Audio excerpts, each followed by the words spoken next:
Hi everyone, how's it going? My name's Anel. I am a stay-at-home mom of two. I have an 8-month-old daughter and a 4-year-old son. Pretty much I want to share with you guys anything that might be of help. And today I want to start off with a video of how to prepare for labor, because I feel like I'm slowly forgetting my labor story. And before I forget about it, I feel like I need to put it out there. Hopefully it could help one girl out there, at least someone, because like I said, I'm that person that does all kinds of research. And when I was pregnant, boy, let me tell you, I was so nervous. And I know I'm not the only one. There's no way, you know. You hear all these labor stories and everyone's story is so different.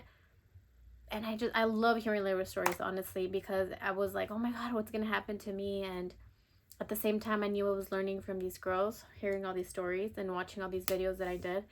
But nothing prepares you. Everyone's story is different, like I said.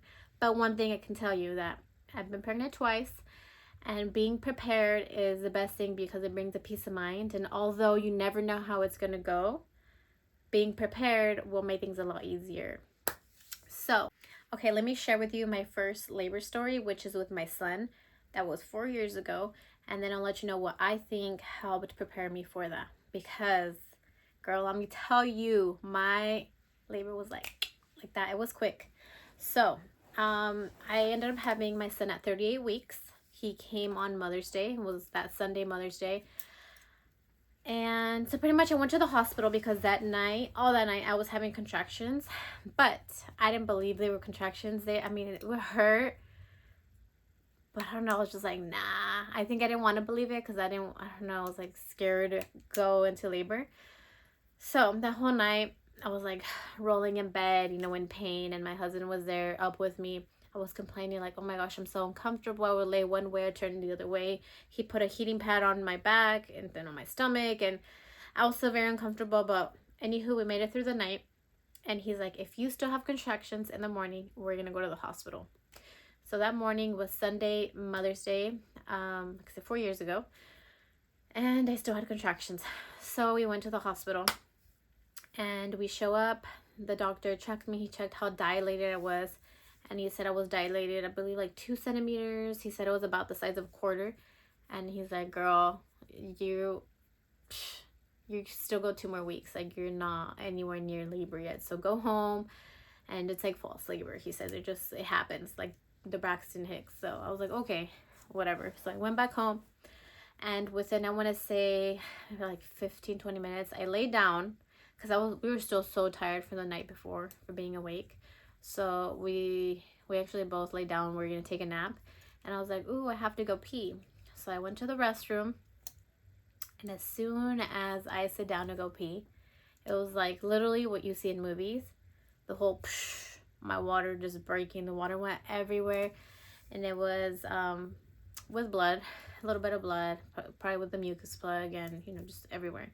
And I was like, oh my gosh. But you know what? I wasn't like nervous, which is crazy. So then I was like, okay, nah, I'm not in labor yet. No. So I still took my time, honestly. I grabbed clothes, I took a shower, and then I woke up my husband. I was like, hey, my water just broke. And I just took a shower. It broke like 10 minutes ago. He's like, what?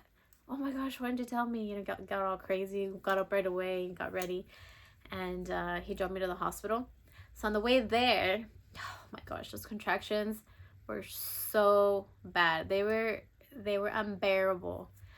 So we're driving to the hospital. It's about 25 minutes away from us. And we finally arrived to the hospital, and there was nowhere to park. And he was gonna leave me like in the emergency right in front of the hospital. I was like, no, park as far as you can, and I'm gonna walk there because I'm gonna walk this baby out of me. Because I heard all these horror stories of girls like being in the hospital for like 24, 48 hours. And I was like, I do not want that. I don't want to sit in the bed for that long. No. So I had him park, not like blocks away, but it was a few rows of parking lot. And he goes and parks, and I walk. So pretty much, let me tell you this line of advice that my friend told me. So my friend, bless her heart, she has 4 kids. And she told me this line. She's like, the worst pain are the contractions you're feeling right now. Like, it doesn't get any worse than that. And that's what kept me going, because I was like, okay, if this is as bad as it's gonna get, I'm gonna be fine through like the pushing part. through what they say, like the ring of fire. That's what I was scared of at first until she told me that. She's like, if you can tolerate those contractions, you're good. And I was like, okay. So that kept me going. So I would get a contraction, I would stop. And I would literally have to just breathe and take deep breaths and just stop. And then I would walk super fast again. Until I made it up until where I had just gone that morning. And good thing they had already checked me in that morning because they had all my documents still. So it was really fast. So they had me put on a gown. I put on the gown and they wanted me to go pee in a cup. And I was like, I literally, if I sit down to pee, the baby's gonna come out. Like, you feel this pressure bulging down there that there's no way of holding that, you know? So finally they put me in the bed, and one of the nurses comes to check me, and she's checking how dilated I was, and she's like, oh my God, you're at a 9 already. I was like, oh, I'm at a 9. Oh my gosh, what do I do? And yeah, so I was at a 9, and she's like, you have to hold it because we have to wait for your doctor. And my doctor was nowhere to be found. They called her and she was still at her house, which lived like 30 minutes away, I guess. And pretty much, so my doctor didn't make it on time. It was still that same doctor that was there in the morning when I had gone, and he didn't believe it that I was back. He's like, oh my gosh, what? He was literally like, why are you back? At first. And then he checked that I was ready to push. He was like, oh my gosh, you know, barely had time to glove up. And I had him in 2 pushes, pretty much. Was like push and push, and it does burn a lot, but those contractions hurt more. And I was like crying, not crying, I literally did not cry because my husband and mom were in the room, and I was like, I'm not gonna cry, there's no need to cry, just relax. But I was like, give me a medicine or something, and they're like, no, like it's too late. And I was like, is the pain gonna get worse? It's gonna get worse. And they're like, no, this is it, you're in labor, you know. And that was the worst thing for me. I thought it was gonna get worse, but like I said, it was bad, the worst pain I've been in. But for some reason I thought it was gonna be like worse than that, you know. So I didn't get any kind of medication, no epidural. And by the time I did my 2 pushes, my baby was out. I didn't tear, so they didn't really have to stitch me up or anything. It all happened as smooth as it can go. So by the time my husband took a picture of me being in the hospital, and he took a picture of my son being born, it was 10 minutes in between. So it happened really fast. And let me tell you the reasons why I think it went this fast. Okay, so here are my 4 tips for you if you are pregnant and you're hoping to deliver naturally. Even if you don't, I really think this will help anyone. There are things I'm sure you've already heard about, but I can attest that I feel like they really do help, because I have given labor twice, and they've both been as easy as it can go, I guess, as smooth as it can go for giving natural labor. So 1, exercise. If you didn't exercise before being pregnant, that's fine, you can walk. I would make sure to walk every single day as like my life depended on it, because I know how important it is to get the blood flow going and stretch all those muscles and whatnot. So exercise, whether that be walking, and make sure you also implement stretching. I've never been one to like stretching, but I've made sure to start stretching. And there's so many good stretching videos on YouTube to prepare you for labor. You can do with the big ball, there's without the ball, there's so many gentle stretching and exercises you could do. So that'd be like a light yoga, but I would say definitely prepare your body physically. So whatever that be for you. Like I said, there's so many sources on YouTube or online. So yeah, number 1, physical. And number 2, I would say obviously eating a healthy, balanced diet is really important, because you don't want to put on a lot of weight and have issues. So and plus, the better you eat, the better your fetus is, your baby, you know, is eating. But I'm gonna say raspberry leaf tea. This was something my aunt told me about, and she recommended it to me, and I started drinking the raspberry leaf tea really early on. But there's like online as well, doulas, they go from like way back in the days, they recommend you to drink it. And there's like guides on how much to drink. The further you're in your pregnancy, you can drink more. Early on, you don't really want to drink too much, because it might cause like cervix contractions too early on. So that's another thing, but I really think it helped me.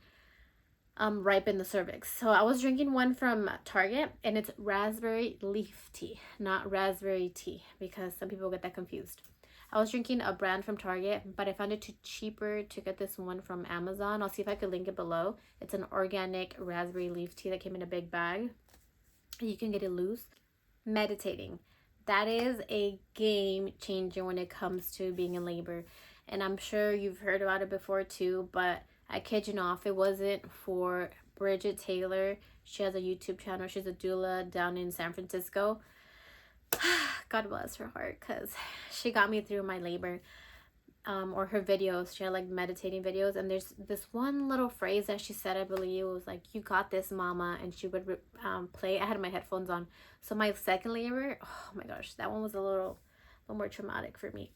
So that, I'm gonna do a quick story for you with my second labor. So my daughter that I recently had in this past year, I went full term. I was 41 weeks and I was still pregnant. So I had an induction date, and my induction day say was like that Tuesday. Actually, no, it was exactly the day, that Tuesday, September 6th, the day she was born. That was my induction day. So I was supposed to get induced. And I hear all these stories like, oh my God, if you get induced, it hurts so bad with the Pitocin. And I was like, oh my gosh, I do not want to get induced. I was able to do the first one naturally. I want to be able to do this one naturally too without being induced or whatnot. So I tried all kinds of things to induce my labor, and I think it might have helped, or I don't know if just things aligned for me. But say my induction date, it was actually like September 6th at 9 a.m. I naturally went into labor September 6th at 9 a.m. without being induced. So that whole night before September 5th, for like, I want to say like 10 hours, I was having contractions and I was counting them down. And the pain was brutal. It was by far the worst pain I've been in. Like, the contractions were so bad. And that meditating is what got me through the night. So they were like every 15 minutes, every 12 minutes, every 10 minutes, every 9 minutes, and it kept going down and down and down. And they started like say 9 p.m. and it was already like 7 a.m. and I was still having those contractions, but they were closer in time. And I was just hadn't repeat the meditating that she has playlists on her YouTube channel, and deep breathing. And I tried all kinds of positions. I did like the cat dog pose. I tried every position you can imagine, because with my son, my contractions, it felt better if I was side lying on the bed. But with the second labor, oh heck no, there's no way I was able to lay down. Like, I did not touch the bed at all that whole day, like for 24 hours. For me, it was better be standing. So standing and just kind of holding on to the wall or something. Because even like on my forehead, it hurt. So that's just what worked. But meditating, oh my gosh, and the deep breathing. And then I would hold, like you would count down. I would count down like how long the contraction was. Like say it was like 6 seconds. I think they were like 12 seconds. I don't know. They're pretty long. I just don't remember that good. But say it was like 6 seconds. I would count down like, it's just 6 seconds. You got this, mama. It's just 6 seconds. Come on, keep it moving. And then after that, it's like, okay, you get to relax. And they literally were like on time. It's so crazy. So it was early in the morning, and they say that if you've had a baby before, you should go to the hospital when your contractions are like 4 minutes apart. And I was counting mine, and they were definitely 4 minutes apart. So I told my husband that morning. Well, he heard me suffering all night, but I like to be left alone. I want no one near me, no one talking to me. And my poor son like found me on the floor. I had to like, hold my breath and talk to him like, I'm okay. Like he didn't know what I was going through.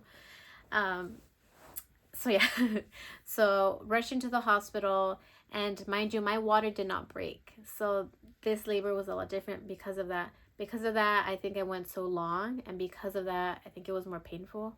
I'm not sure. But by the time I went to the hospital, it was like I said, September 6th, and it was at 9 a.m. and it wasn't planned that way. I did have my induction date, so when I went in, they're like, oh, you have an induction right now. I was like, yeah, but I think I'm already like in active labor. And they checked me. I was 8 centimeters dilated. So the only thing, my water still hadn't broke. So by the time the doctor came, they broke my water. And this one did take me more pushes, and it hurt so bad. But it was a deep breathing. So while I was in active labor, pushing with the doctor, I put on my AirPods, and I put on my meditating music, and they'd tell me, like, signal me to push, and I'd push. And it took me a lot more pushes. I want to say maybe like 6 pushes, because she was high up in the canal, so I had to like bring her down first, so that took a lot more work. But yeah, after my water broke, within 20-30 minutes she was out. And yeah, everything natural, no medication, same thing, no epidural. And I'm telling you, I think it's those things, the exercising, the little bit of everything, just taking care of yourself, really preparing your body for what it's gonna go through, because it goes through a lot.